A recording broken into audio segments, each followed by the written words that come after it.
હમણાંથી સૂકી ભાજીને મોરિયો ખાઈ ખાઈને કંટાળી ગયા હતા, કારણ કે શ્રાવણ મહિનાના એકટાણા હતા તો રોજ તો શું બનાવવું. તો બીજમાંય અમે ફરાળી પેટીસ બનાવી નાખી હતી. તો આજે અમે વિચારતા હતા કે શું નવું બનાવીએ. તો મેં મારી ફ્રેન્ડને ફોન કર્યો કે હમણાંથી તું બહુ નવું ફરાળી બનાવે છે, તો મને પણ કંઈક કે હા વાંધો નહીં, મારા મમ્મીએ ફરાળી કઢી બનાવી હતી, હું તને વિડીયો મોકલીશ તો એ બનાવી નાખજે.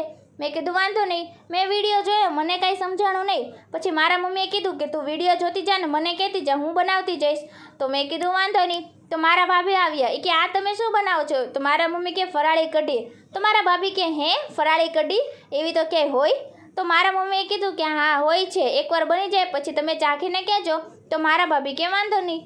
પછી એમાં જે વિડીયોમાં દેખાડતા હતા એવી રીતના મારા મમ્મીએ બધો મસાલો નાખી દીધો અને કઢી બનાવવાની શરૂ કરી દીધી. તો મારા ભાભી બાજુમાં ઊભા જોતા હતા. એ કે આવી રીતના કેવી રીતના બને? કે મેં તો પહેલી વાર આ સાંભળ્યું, પણ બની ગઈ ને તો બહુ ટેસ્ટી લાગતી હતી હો.